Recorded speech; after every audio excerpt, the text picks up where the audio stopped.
নানি আমার নানি, তাহলে কে সব থেকে দামি? সব থেকে দামি কে? বলে নানু ভাই, তুমি তো নানির দিক থেকে বড় হয়ে গেলে। বলে নানু ভাই, আপনার নানা আমার নানা, বলুন তো সব থেকে দামি কে? আপনার নানার নাম কি? আপনার নানাকে কজনে চিনে? আপনার নানাকে কয়জনে জানে?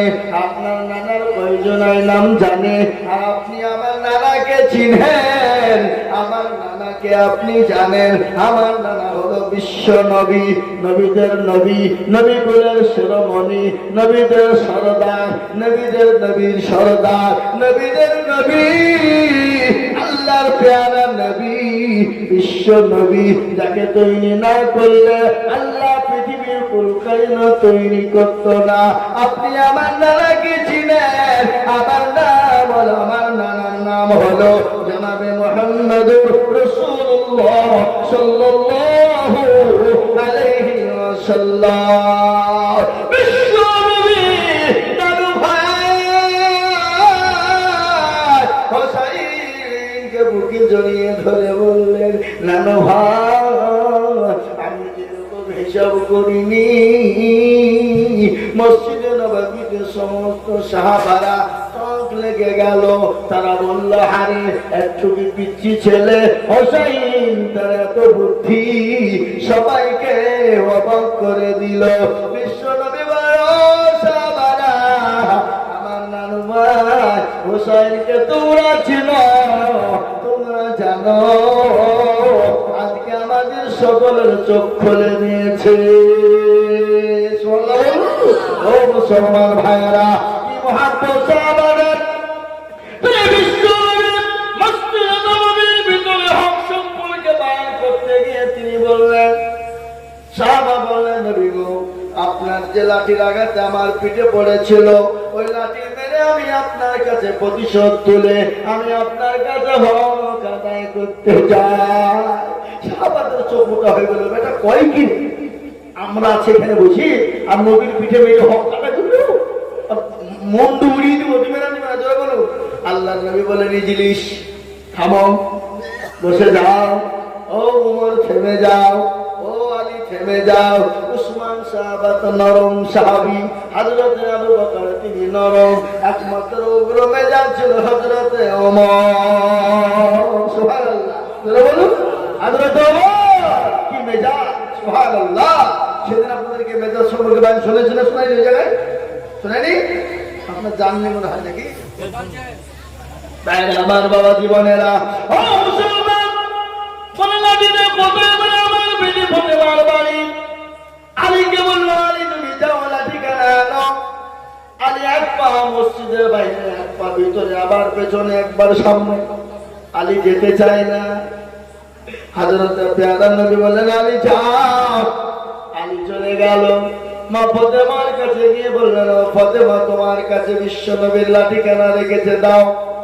ফাতেমা বললেন, স্বামী গো, লাঠি কেন আপনি কি করবেন?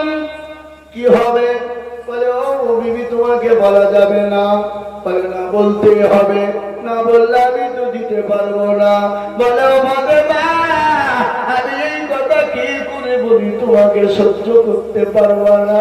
আজকে নবীজি হক সম্পর্কে বয়ান করছিলেন, আজকে নবীজির হক সম্পর্কে বয়ান করতে গিয়ে একজন সাহাবা উঠে বললেন, নবী গো, আমি আপনার কাছে হক আদায় করতে চাই, আপনি আমার একটা হক নষ্ট করেছেন। ও নবীজি, আপনি ওই লাঠির আঘাত আমার পিঠে করেছেন, আমি ওই লাঠি দিয়ে আপনার পিঠে আঘাত করে আমি আমার হকটাকে পরিপূর্ণ করতে চাই। আল্লাহ নবীর পৃথিবীর ফাতেমার চোখ দিয়ে পানি ঝরে গেল। বলে, এত বড় সাহস! বলে, হাসান হুসাইন তোরা নয়, আমার নবাবের কাছে চলে যা, মসজিদে নববীতে। সঙ্গে সঙ্গে বাপের সঙ্গে সাপ ধরেছে, মসজিদে নববীতে লাঠি কেনা নিয়ে এসে হাজির হয়ে গেল। আল্লাহ নবী লাঠি কেনা দিলেন, নেওয়ার পরে বললেন, ও সাহাবা, এই লাঠি কেনা নাও, আমি তোমাকে যেরকম করে আঘাত তোমার লেগেছিল, ওই আঘাত করে তুমি তোমার হক আদায় করে না। কি নবী গো, কি মানেন নবী, ঈদ রোজার নবী। বিশ্ব নবীকে সাহাবা বললেন, ইয়া রাসূলুল্লাহ, সে সময় বড় আমাদের, আমার গায়ে কোনো জামা ছিল না, আমার গায়ে কোনো পোশাক ছিল না। নবী গো, আমি তো খালি গায়ে ছিলাম। আমি খালি গায়ে থাকা অবস্থা ওই লাঠিকে আপনার হাত থেকে আমার পিঠের উপরে বসেছে, পড়েছে।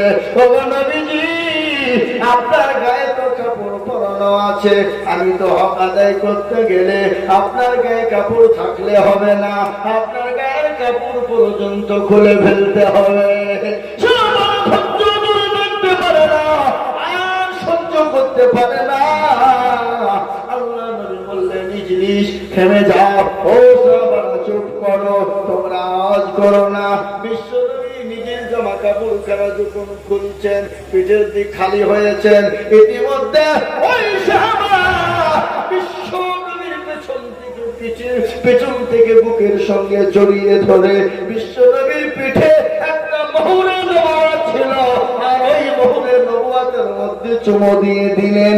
আল্লাহ নবীকে বললেন, ও নবীজি, আপনার পায়ের তলে আমার জীবনটা কুরবানি হয়ে যাক, অত বড় আমার সাহস না, আমি আপনার কাছে হক আদায় করবো। ও নবীজি, আমার বহুদিনের ছলনা করোনা সঞ্চনা। ও নবীজি, আমার মনের বাসনা, আপনার পিঠের উপরে একটা মোহরে নবুয়ত রয়েছে, ওই মোহরে নবুয়তে আমার বহুদিনকার জল্পনা, আমি চুমা দিব। কিন্তু নবী গো, আজকে আপনি আমাকে ক্ষমা করে দিবেন, মাফ করে দিবেন। আমি ওই মোহরে নবুয়তে চুমু দেওয়ার জন্য এরকম করেছি। আল্লাহ নবীর ওই যে পেছনে মোহরে নবুয়ত, ওই মোহরে নবুয়ত থেকে আজকে সিসি ক্যামেরা তৈরি হয়েছে। ওটার মানে কি জানেন? ওকে বেহাইন ক্যামেরা বলা হয়, ওটাকে সিসি ক্যামেরা বলা হয়। আজকে যেটা আমাদের বাড়িতে, গাড়িতে, ঘরে, এখানে সেখানে লাগানো হচ্ছে, ওটাকে বেহাইন ক্যামেরা বলা হয়, ওটাকে সিসি ক্যামেরা বলা হয়। এই মুসলমান, বুঝলে সারা রাত লাগবে, আর বলবো না। ভাইরা আমার মুসলমানেরা, আল্লাহ বলা, দিন বলা, এবার বলা, কলবা বলা, এই যে বক্তব্য দিল, যার সাথে এত হলে বক্তব্য দিই, হ্যাঁ 10 পেটে বক্তব্য দিয়েছি নাকি? দেখ আর বলবো না ভাই, যেমন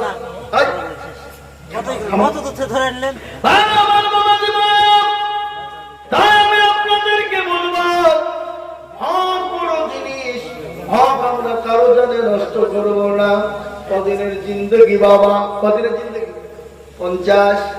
এখন তো মানুষ দেখতে দেখতে নাই, কি বুঝছেন আপনারা বলুন? একটু অসুখ হতে দেরি, 1 সপ্তাহ পর 4 দিন পরে শোনা যাচ্ছে পটল দিয়েছি, ঠিক না? অসুখ হতে শুনলেন, তারপরে দেখছেন না শেষ। এ বাবা, যার ভাগ্য ভালো, কপাল ভালো, যার দোয়া আছে, সে বেঁচে যাচ্ছে, নাকি বলেন ঠিক কিনা? মুসলমান গো, তাই আমি আপনাদের অনুরোধ করবো, দুনিয়া করুন ঠিক আছে, কিন্তু নামাজ পড়বেন। কিন্তু ফজরের নামাজ হলে কিন্তু জীবনে উঠে না, 8টা না, সবার কপালে ফজর জুটে না। ভাগ্যবান যারা ফজরের নামাজ পড়বে তারা, ফজরের নামাজে উঠবে যারা, ভাগ্যবান যারা। ও মুসলমান, যারা উঠতে পারে না তারা কপাল পোড়া। ফজরের নামাজ পড়বে আর মুক্ত বাতাস নিবে, তারা হলো পৃথিবীর উত্তম ব্যক্তি। আল্লাহ বলে, বান্দারে, ফজরের 4 রাকাত নামাজ আদায় করো, তুমি রাস্তায় বেরিয়ে যাও, রুজির মালিক আমি, আমি আল্লাহ তোমাকে রুজি দেব। আল্লাহ কোরআনে বলে, রুজির মালিক আমি আল্লাহ। কেউ যদি সারাদিন খাটাখাটনি করে, আমি মনে করবো খেতে দিব না। সে যদি পোলাও বিরিয়ানি তৈরি করো, সে খেতে কিন্তু পাবে না, ঠিক কিনা? যারা বলুন, খেতে দেওয়ার মালিককে আরো জোরে। আমরা অনেকেই বলি, কোনো কর্মচারী কারো বাড়ি যদি খাটে, বলে বকিস নি, আমার বাড়ি আছে বুঝে দিতে ভাত জুটে, তো বলে না, আরাম খোর, তোর ভাতের মালিক তুই নাকি? হ্যাঁ, ভাতের মালিক তো আল্লাহ। আল্লাহ কোরআনে বললেন, ইন্নাল্লাহা ইয়ারযুকু মান ইয়াশাউ বিগাইরি হিসাব। আল্লাহ বলে, রুজির মালিক খাবি, আমি যারে রুজি দিই সে রুজি পায়, আর যারে রুজি দিব না সে রুজি পাবে না। আল্লাহুম্মা সাল্লি আলা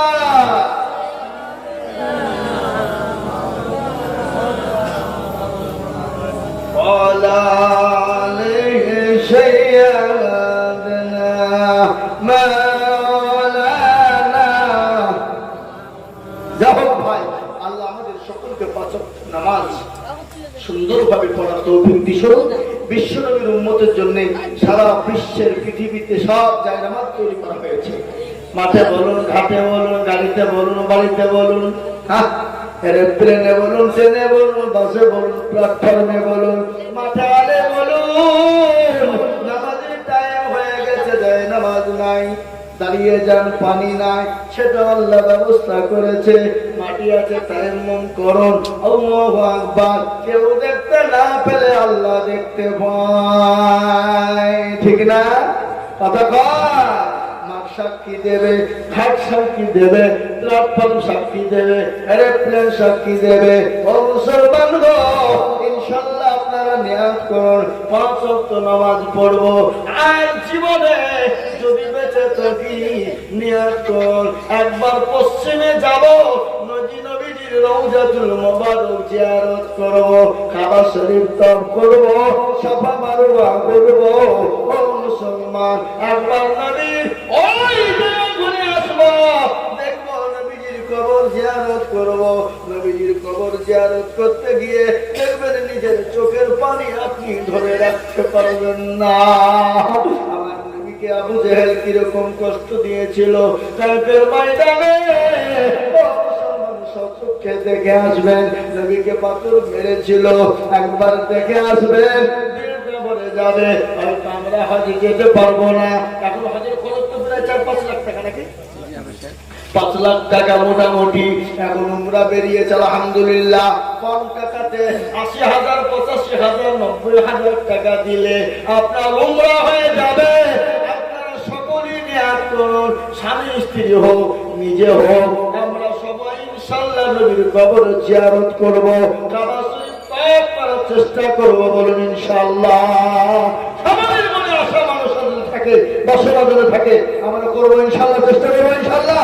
এই দেখেন আপনাদের হাফেজ সাহেব, আপনাদের মহব্বতের লোক হাফেজ সাহেব, উনি যখন উমরায় তো কদিন আগে ঘুরে এলেন, আমার মনে হয় 1 তারিখে উমরায় যাচ্ছেন, নিয়ে যাচ্ছেন লোককে ইনশাআল্লাহ, একবার অল্প পয়সা যাচ্ছে, আপনার 80-85,000 ইনশাআল্লাহ নিয়ে যাচ্ছে। ঘুরে আসুন, একবার দেখে আসুন, নবীজির কবরটা জিয়ারত করে আসুন, কাবা শরীফটা ঘুরে আসুন, দেখবেন মন ভরে যাবে, দিল ভরে যাবে, অন্তর ভরে যাবে ইনশাআল্লাহ। আল্লাহ আমাদের সকলকে নামাজি মুত্তাকিন, পরহেজগার, দিনদার, ইমানদার, কলমাওয়ালা, আল্লাহওয়ালা, দিনওয়ালা, ইমানওয়ালা